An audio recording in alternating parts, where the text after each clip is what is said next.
ദേശീയപാത ഇടിഞ്ഞ മലപ്പുറം കൂരിയാട് 1 കിലോമീറ്റർ ദൂരം റോഡ് പുനർനിർമ്മിക്കാൻ വിദഗ്ധ സംഘത്തിന്റെ ശുപാർശ. സ്ഥലത്തെ മണ്ണ് പരിശോധന നടന്നില്ല എന്നതടക്കം നിർമ്മാണത്തിലെ അപാകതകൾ എണ്ണിപ്പറഞ്ഞാണ് വിദഗ്ധ സംഘം കേന്ദ്ര സർക്കാരിന് റിപ്പോർട്ട് നൽകിയിരിക്കുന്നത്. നേരത്തെ അപകടമുണ്ടായ സ്ഥലത്തിന് സമീപം വീണ്ടും ദേശീയപാത ഇടിഞ്ഞിട്ടുണ്ട്.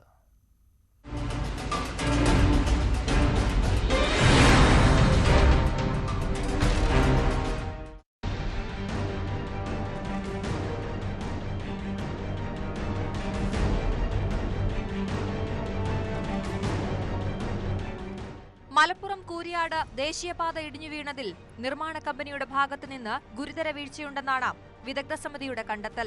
മണ്ണ് പരിശോധനയോ നെൽപ്പാടങ്ങളിൽ ആവശ്യമായ സാങ്കേതിക പരിശോധനയോ നടന്നിട്ടില്ല. ഡിസൈനിൽ വൻ തകരാറുണ്ടായതായും കണ്ടെത്തി. ഇടിഞ്ഞ ഭാഗത്തെ റോഡ് പൂർണ്ണമായും പുനർനിർമ്മിക്കുകയല്ലാതെ മറ്റു മാർഗമില്ല. സംരക്ഷണ ഭിത്തിയടക്കം തകർന്ന ഭാഗത്തെ 1 കിലോമീറ്റർ റോഡ് പൂർണ്ണമായും പുനർനിർമ്മിക്കണമെന്നും റിപ്പോർട്ടിലുണ്ട്. കഴിഞ്ഞ 22-നാണ് സംഘം കൂരിയാട് സന്ദർശനം നടത്തി റിപ്പോർട്ട് തയ്യാറാക്കിയത്. അതിനിടെ കൂരിയാട് വീണ്ടും ദേശീയപാത ഇടിഞ്ഞു വീണു. പ്രധാന റോഡിന്റെ പാർശ്വഭിത്തി തകർന്ന് സർവീസ് റോഡിലേക്ക് പതിക്കുകയായിരുന്നു. നേരത്തെ അപകടമുണ്ടായതിന് സമീപമാണ് പാർശ്വഭിത്തി ഇടിഞ്ഞു വീണത്. സർവീസ് റോഡിൽ കൂടുതൽ വിള്ളലും രൂപപ്പെട്ടു. സർവീസ് റോഡ് പാടത്തേക്ക് കൂടുതൽ നീങ്ങിയിട്ടുണ്ട്. ന്യൂസ് 18 തിരൂർ. സംസ്ഥാനത്ത് മഴ കനക്കുകയാണ്. ഇന്ന് 8 ജില്ലകൾക്കാണ് റെഡ് അലർട്ട് പ്രഖ്യാപിച്ചിട്ടുള്ളത്. മറ്റ് എല്ലാ ജില്ലകൾക്കും ഓറഞ്ച് അലർട്ടുണ്ട്. വടക്കൻ കേരളത്തിന് പുറമെ മധ്യ കേരളത്തിലും അതിതീവ്ര മഴ പെയ്യുമെന്നാണ് മുന്നറിയിപ്പ്. കൂടുതൽ വിവരങ്ങളുമായി ഐഷത്തുൽ ഷംന ചേരുകയാണ്. ഷംന, ഇപ്പോൾ കാലാവസ്ഥാ നിരീക്ഷണ കേന്ദ്രത്തിന്റെ ഏറ്റവും പുതിയ അപ്ഡേറ്റ് വന്നിട്ടുണ്ടല്ലോ, എന്താണ് പറയുന്നത്?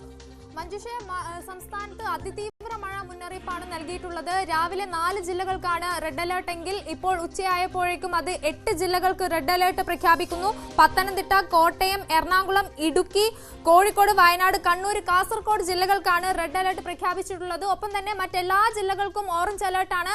അതായത് സംസ്ഥാനത്ത് അതിതീവ്ര മഴ തന്നെയാണ് തുടരുന്നത്. നാളെയും എല്ലാ ജില്ലകൾക്കും മുന്നറിയിപ്പുണ്ട്. ഓറഞ്ച് റെഡ് അലേർട്ടുകൾ തന്നെയാണ്.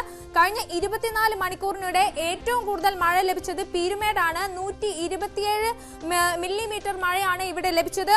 വടക്കൻ കേരളത്തിൽ പ്രത്യേകിച്ച് അതിതീവ്ര മഴ തന്നെ രേഖപ്പെടുത്തുന്നു. വയനാട്ടിൽ വൈത്തേരിയിൽ 116 മില്ലിമീറ്റർ മഴയാണ് ലഭിച്ചത്. വടകരയിൽ 113 മില്ലിമീറ്റർ മഴ ലഭിച്ചു. ഇരിക്കൂറിലും 106 മില്ലിമീറ്റർ മഴ ലഭിച്ചു. ഇങ്ങനെ വടക്കൻ കേരളത്തിൽ ഒന്നാകെ അതിതീവ്ര മഴയാണ്. ഒപ്പം ഈ അതിതീവ്ര മഴ മറ്റ് ജില്ലകൾക്ക് കൂടി, അതായത് മധ്യ കേരളത്തിൽ ഉൾപ്പെടെ ഇപ്പോൾ ന്യൂനമർദ്ദവും ഒപ്പം മൺസൂണും വ്യാപിക്കുന്നു. അതിതീവ്ര മഴ രേഖപ്പെടുത്തുന്നു എന്നതാണ് റിപ്പോർട്ടുകൾ. ഒപ്പം തന്നെ ഈ ബംഗാൾ ഉൾക്കടലിലെ ന്യൂനമർദ്ദം അത് അതിതീവ്ര ന്യൂനമർദ്ദമായി തീരം തൊടുന്നു എന്നതാണ് സാഹചര്യം. അങ്ങനെ വരും ദിവസങ്ങളിലും അതിശക്തമായ മഴ തന്നെയായിരിക്കും. എല്ലാ ജില്ലകൾക്കും റെഡ് ഓറഞ്ച് അലർട്ടുകൾ പ്രഖ്യാപിച്ചിട്ടുണ്ട്. ഒപ്പം മെയ് 30-നും ജൂൺ 1-നും മഴയിൽ നേരിയ കുറവുണ്ടാവും. പക്ഷേ അതിനടുത്ത ദിവസങ്ങളിൽ മഴ ശക്തമായി തന്നെ തുടരുമെന്നതാണ് മുന്നറിയിപ്പ്. രാത്രികാലങ്ങളിൽ ജാഗ്രത പുലർത്തണമെന്ന് പ്രത്യേക നിർദ്ദേശമുണ്ട്. ഒപ്പം തന്നെ ഈ അണക്കെട്ടുകളിലൊക്കെ മുന്നറിയിപ്പുകൾ പ്രത്യേകമായി നൽകുന്നുണ്ട്. അങ്ങനെ സംസ്ഥാനത്തുടനീളം ജാഗ്രതാ നിർദ്ദേശങ്ങൾ പുറപ്പെടുവിക്കുന്നുണ്ട്. മണ്ണിടിച്ചിൽ സാധ്യതയും രാത്രികാലങ്ങളിൽ വലിയ ശക്തമായ കാറ്റിനുമൊക്കെ സാധ്യതയുണ്ട്. ഒപ്പം തന്നെ ഈ കള്ളക്കടൽ പ്രതിഭാസം നിലനിൽക്കുന്നത് കൊണ്ട് തന്നെ തിരുവനന്തപുരം, കൊല്ലം അടക്കമുള്ള ജില്ലകൾക്ക് നദീതീരങ്ങളിലും കടലോര മേഖലയിലൊക്കെ റെഡ് അലർട്ട് പ്രഖ്യാപിച്ചിട്ടുണ്ട്. അങ്ങനെ കള്ളക്കടൽ പ്രതിഭാസം, ശക്തമായ കാറ്റ്, മലയോര മേഖലയിൽ മണ്ണിടിച്ചിൽ, താഴ്ന്ന പ്രദേശങ്ങളിൽ വെള്ളക്കെട്ട്, അതിശക്തമായ ഇടിയും മിന്നലും തുടങ്ങി സംസ്ഥാനത്തൊട്ടാകെ അതീവ ജാഗ്രതയാണ്. മഴ ശക്തമാകുന്നു, കനക്കുന്നു. അതിതീവ്ര മഴ. 8 ജില്ലകളിലാണ് ഇന്ന് റെഡ് അലർട്ട് പ്രഖ്യാപിച്ചിരിക്കുന്നത്. കാലവർഷം കനത്തതോടെ ദുരിത പെയ്ത്താണ് എറണാകുളം ജില്ലയുടെ തീരമേഖലകളിൽ. ടെട്രാപോഡ് കടൽഭിത്തിയില്ലാത്ത കണ്ണമാലി മേഖലയിലാണ് വലിയ ദുരിതമുണ്ടായിരിക്കുന്നത്. കടലാക്രമണത്തിൽ ഇവിടെ നിരവധി വീടുകളിൽ വെള്ളം കയറി.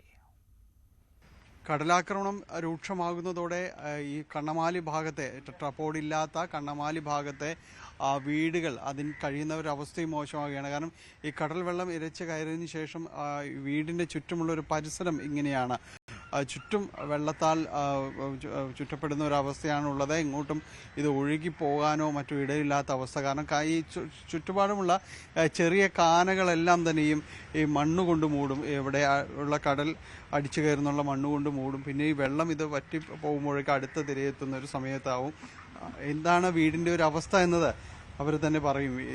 ഇതിനകത്ത് കഴിയുക എന്നാണ് വെള്ളത്തിൽ കഴിയണ ഭയങ്കര ബുദ്ധിമുട്ടാണ്. കാരണം പുറത്തേക്ക് പോലും ഇറങ്ങാൻ പറ്റാത്ത സാഹചര്യമാണ്. സ്ത്രീകൾക്ക് ബാത്റൂമിലൊന്നും പോകാൻ പറ്റുന്നില്ല. ഞങ്ങൾക്ക് തന്നെ പേടിച്ചാണ് ഇതിൻ്റെ അധികം. കാരണം വെള്ളം പോയിട്ട് ഒരു സംവിധാനം ഇവിടെ ഇല്ല. ഈ 3-4 ദിവസം ഈ വെള്ളം ഇങ്ങനെ കെട്ടിക്കിടക്കുന്നത്. ഞങ്ങളെല്ലാവരും പഞ്ചായത്ത് മെമ്പറോടൊക്കെ എല്ലാവരോടും ഈ കാര്യങ്ങൾ നേരത്തെ മെയ് മാസം ഞങ്ങൾ അവതരിപ്പിച്ചാണ്. അപ്പോൾ അവർ മെയ് 15-നുള്ളിൽ GO2 ഉപയോഗിച്ച് ഇവിടെ തടയുമെന്ന് പറഞ്ഞിട്ട് ഒന്നും ചെയ്തിട്ടില്ല. ഈ മഴക്കാലത്ത് ഒന്ന് അടുത്തേക്ക് വരാമോ? അത് വെള്ളം തൂത്ത് കഴിയുമ്പോഴേക്കും അടുത്ത സമയമാവും. ഏറ്റവും അപ്പോഴത്തേക്ക് ഏറ്റാവും. ഒരു തവണ കഴിയുമ്പോഴേക്കും അടുത്ത എല്ലാ ദിവസവും ഒരു 2-3 തവണ 2 തവണയെങ്കിലും ഉണ്ടാവും. ഉണ്ടാവും. പിന്നെ ഈ നമ്മുടെ അടുക്കള കാര്യങ്ങളെല്ലാം മൊത്തത്തിൽ ബാധിക്കും. അതെ, വെളുപ്പിന് എഴുന്നേറ്റ് തുടച്ച് എല്ലാം വെള്ളമാണ്. ഇത് ഇപ്പോൾ കഴിഞ്ഞിട്ട് കുഴപ്പമില്ല. ഇത് പലതവണ ഇത് ശുചീകരിച്ചോണ്ടിരിക്കുക അല്ലേ? അങ്ങനെ എന്തായാലും ഇത് നമ്മൾ മഴക്കാലം എത്തുന്നതിന് മുൻപ് ഇത് ചെയ്യണമെന്ന് പറഞ്ഞാലും നടപടി ഉണ്ടാവുന്നില്ല. കാരണം ഞങ്ങൾ ഈ കാര്യം പല പ്രാവശ്യം പഞ്ചായത്ത് മെമ്പറോട് ഈ കാര്യങ്ങൾ പറഞ്ഞതാണ്. അപ്പോൾ അവർ മെയ് 15-നുള്ളിൽ എല്ലാം സെറ്റപ്പ് ആക്കും എന്നൊക്കെ പറഞ്ഞാണ് ഇവിടുന്ന് പോയത്.